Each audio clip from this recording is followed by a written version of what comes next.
The big thing that we all knew was coming at the September Apple event, the iPhone 14 series. So it's a new lineup. This time it is iPhone 14 and iPhone 14 Plus, iPhone 14 Pro, and iPhone 14 Pro Max, which means no more new mini iPhone, although it's still being sold on Apple's site for $550. Just a thought. Still there. Noted. Is it $550? It's $5 something. Anyway. I'm not sure. It's a very different lineup. This is not a lineup we're used to here. And I think like while there maybe aren't as many changes on the 14 and 14 Plus, besides it being a completely new product, it's really interesting to see where Apple might be going, which is how they do these launches in the future and how they're doing stuff. Because jumping right into this, the first thing we saw is the A15 Bionic in the 14, which is the same chip. Yeah. Okay. So the iPhone 14 and 14 Plus have the same A15 Bionic from last year. They have the same screen sizes, 6.1 inch and 6.7 inch as the larger ones from last year. Mm-hmm. And they have basically the same displays, slightly higher peak brightness. They're in the same design. They're going to look basically the same. They have one new like chalky blue color. If you can see my shirt right now, if you're watching the video version, it's kind of like that, or you can watch the hands-on video.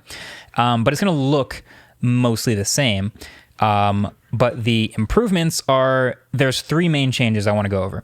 One, connectivity. There is no more physical SIM card tray on US iPhone 14s. Only eSIM, which to me was interesting. eSIM's fine. eSIM works really well, especially when like upgrading between phones with eSIM or even swapping between carriers. But I wonder if that acts kind of like a little wall in the ecosystem. If I wanted to move from an iPhone to a different phone, most new phones support eSIM, but to a different phone, that I'm going to be thinking about that. That's interesting. But eSIM is there. Then there is SOS connectivity through satellite, which was cool to see. So this is another edge case that you'll hopefully never need, but theoretically you're in an area with it's actually really cool. You're in an area with no cellular connectivity. You're usually a few miles or so from a cell tower. You don't see anyone near you. There's no cell towers, but you still need to send a message. It will be able to talk to the frequencies of satellites overhead. Typically, to do that, you'd need a larger radio or something bigger. You've seen a Starlink dish. With like an extended antenna. With a big antenna. You need a clear, unobstructed view of the sky, and ideally, you're actually pointing it at a satellite. All of this is a lot. With the iPhone, there's actually UI on the iPhone 14 to help you point at a satellite. So if you have an unobstructed view of the sky, it'll assist you to point at a satellite and actually get a message sent, ideally within 30 to 60 seconds, maybe more.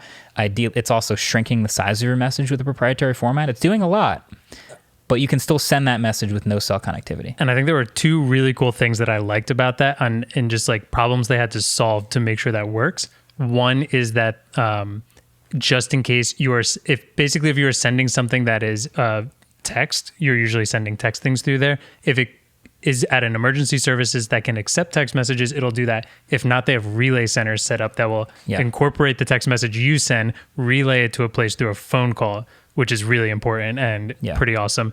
And then also, they basically have like an FAQ that will come up because they know that those text messages take a little to send. And rather than having to ask a bunch of questions, you can input what kind of distress you are in, answer a bunch of questions, and it can send it in one. So whoever you're sending it to only needs that one message. So one of those features you hope you never need, but it is pretty cool, and it is added for iPhone 14. So that's connectivity. One thing about that, though, they also said free for 2 years. Oh, yeah. Which I was a little confused about. I don't know if it will be a paid app later. I'm assuming it's only on 14 and future phones. I don't know in terms of if it's a subscription service or anything after that. They kind of skipped over that pretty quickly. Yeah, I have a feeling they're still figuring that out. So it'll be for your free 2 years. It's also launching in November in the US and Canada only to start. Okay. From there, we'll just stay tuned because not sure yet. Yeah, in terms of being acceptable in other places, other than the US and Canada, it's obviously like way more than just a phone. It's like with all these relays and different ways they have to contact emergency services, there's so much logistics that they have to do. So it makes sense it's going to take a while to roll out for everyone else. Yeah. But really the biggest upgrade, I think, with this is going to be the cameras. There is a new camera system, and it is a larger 12 megapixel rear-facing camera, larger sensor, larger, wider max aperture, And there also is a new 12 megapixel selfie camera with autofocus. To me, and there's also sensor shift image stabilization in the main camera. To me, this is basically an iPhone 13 Pro minus the third camera, and then dressed up in aluminum and minus ProMotion. So they just take the same chip, the better cameras, all of that stuff, which is a really good phone, and 1 year later they can ship it in this lower price point in this aluminum body, and it's a perfectly reasonable phone for most people. So it's going to be very familiar. Same notch, same design, like we all said. That's all fine. So that's 14 and 14 Plus. The benefit, as much as I wish it had 120 hertz, the benefit of having a bigger iPhone with the A15 Bionic and a 1080p 60 hertz screen is they're saying it'll have the longest battery life ever in an iPhone. It will I have no doubts it will be the battery champ going forward. I mean, you already have the iPhone as one of the idle battery champs, and then you just make it bigger and have more in it. Yeah.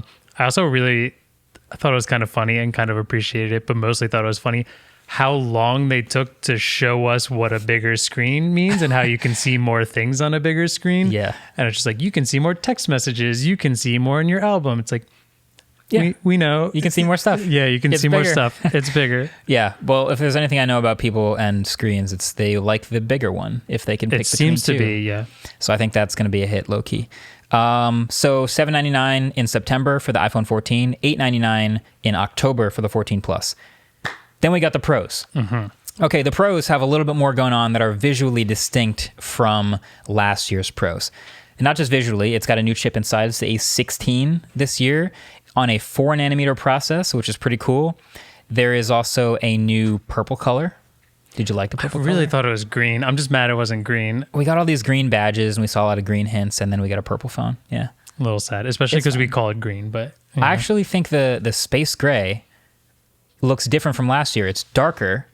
The rings around the cameras are darker. That looks really good. And the whole thing is this dark, sleek. It's almost like shale gray. I like the new space gray. It's way better. I like it. I'm gonna probably go for that one. But really, no one's surprised that you are. Yeah. Well, here I am. Same two sizes, 6.1 inches and 6.7 inches, but obviously the new higher end Pro displays, which are a little bit brighter as well this year. Peak 2000 nits outdoor brightness. That's, I think, if I'm understanding this correctly, since nits are logarithmic, and they said it's twice as bright as last year, that should be a noticeable difference in brightness outside. We'll see. We'll see. Yeah, I guess. It should be better. But I think the main difference here is the new camera system and the new pill cutout that has a name. What should we talk about first? Dynamic Island. Dynamic Island. All right, welcome to Dynamic Island.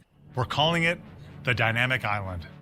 The iPhone 14 Pros, instead of having a normal static peninsula at the top, have a new pill cutout for the cameras and the Face ID system, and they actually moved the proximity sensor underneath the display. Mm-hmm. So now it'll look like a little oval at the top of the screen. Now, when I first saw this, because there were rumors about it, we were kind of expecting something like this. Yeah. I was like, that's fine. It's a whole punch. We've seen it before. I've seen this. It looks a little different, neat, but the name Dynamic Island is actually associated with a bunch of features that they added. Which is interesting because when they first announced it, there was a pretty solid giggle across the audience. Oh, 100%. Of 100%. They put Dynamic Island in huge text on the screen, and everyone around me went, what? That's the name? But, okay, so here's what they're doing. There's a bunch. This actually became my favorite feature of the phone. I know. There's all these little animations that extend around this pill. So the pill sort of morphs and shapes. So just the cutout by itself is dead pixels, right? That's not pixels on the screen. It's cutting out around the cameras. But because it's an OLED, you can just shut down pixels around it. And so they built all these animations around it where if you have an ongoing activity, a live activity, notifications, ongoing tasks, some things that are happening at the top, they can show you those things in animations around the pill. Yeah, I think a perfect example is pretty much any audio, so music or podcast. It basically will show one side of the pill. The pill will extend in this really, really smooth animation. Yep. One side will have podcast cover art. Like we had the Waveform podcast up on it. So the left showed our cover art, the right just showed a little waveform that's showing that something's playing. It's there. such a small thing. It's just a nice little playful UI touch that, like, if any other phone company did this, we would have been all over it. Like, oh, that's smart. It's annoying how good it looks. It's like, why didn't anyone think of this before? Yeah, it's the epitome of Apple. It's like hole punch cutouts have been around forever at this point.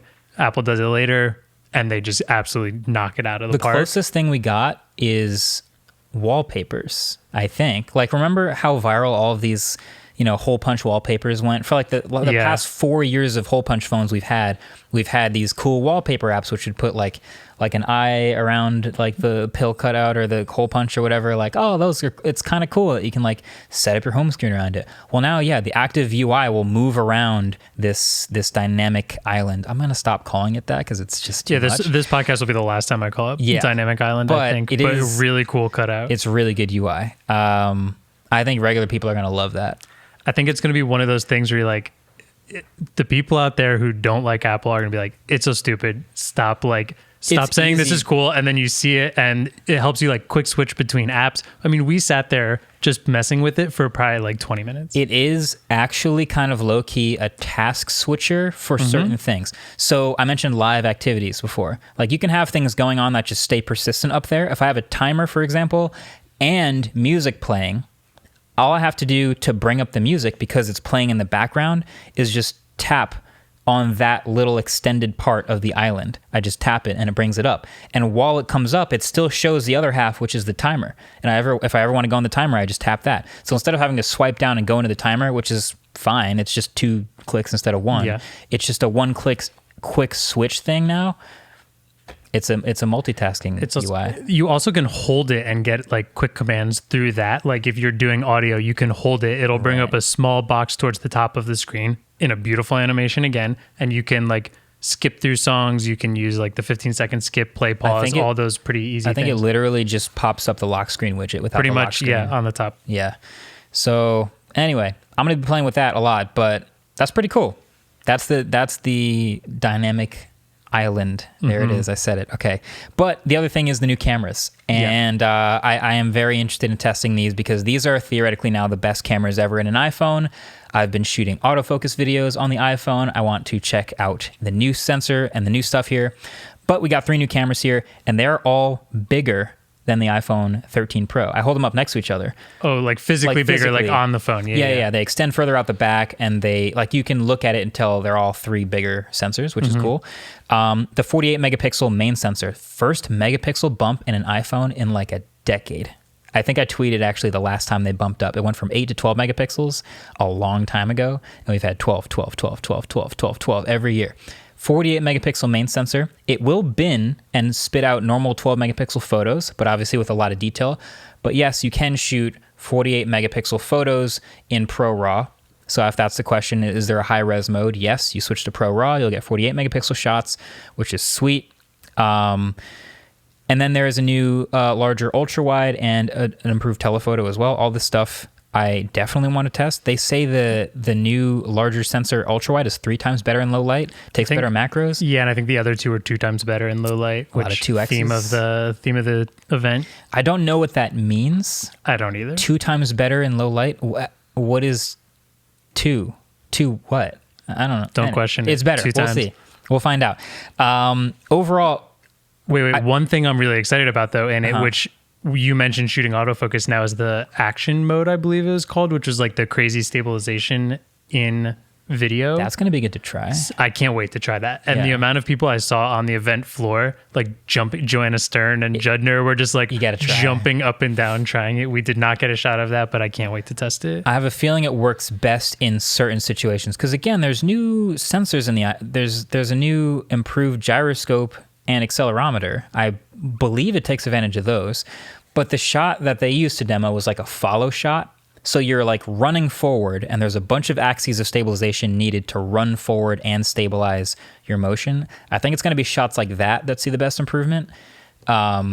Maybe if you imagine sort of the rig that we have on the back of the truck to like shoot car stuff, all of that micro compressed into an iPhone camera. Hopefully you can kind of see that sort of before and after. Yeah. We'll check it out. no astrophotography feature. I was very surprised by that. We all kind of thought that was going to be the event thing. I guess that's just what the stars look like, 2 times increased low light. If you did a prop bet on like, will there be an astrophotography mode? I would have lost a lot of money on that. Exactly. I would have guaranteed a special mode for that. So far out. What does that mean now? Far out was the name of the event. I guess far out. No idea. Far out. If you're far out enough from cell service, you can use. There you go. You can get picked up as long as you're within the 2 free years of satellite services. Connectivity. That's far out. That makes sense. Okay, fair. The redesigned flash was low key kind of amazing, unless it's not actually going to be able to notice it. It's okay. They showed an animation, and I watched the animation, and it looked really cool. And then I thought again about how small the flash is and how unlikely I am to ever notice a difference. But there's different flash patterns with the 9 LEDs built into the flash of the phone. So if it recognizes that you're taking a macro with the ultra wide, it'll use less of them and be less harsh. Cool, maybe. I don't know. I think it'll be nice for all of our parents and older generation who don't turn the flash off. Rather than try and teach them to not use the flash, maybe it'll just be less annoying. But like, how many times have we seen like a ring light on the back of a phone and we're like, holy smokes, that's way different, and then just looks like a normal flash. Yeah. So I'm skeptical, but that's something else they mentioned on stage. All right, thanks for watching this clip that we have definitely not shot in front of a green screen. I just want here. Prove it. I'll prove it. Watch out. Be careful though. Don't mess anything up. This is very expensive. Security's here. It's not a screen, by the way. It's a print. It's not a print. It's the real stars. Apple's magic. Neil deGrasse Tyson would not let you get away with saying that. Do you think Craig Federighi's right behind it? I think he's gonna pop out at any second. You should, if you like the video, Craig will pop out of that. Like the video for Craig to pop out. Did you try it? You haven't tried it yet. Hit the button.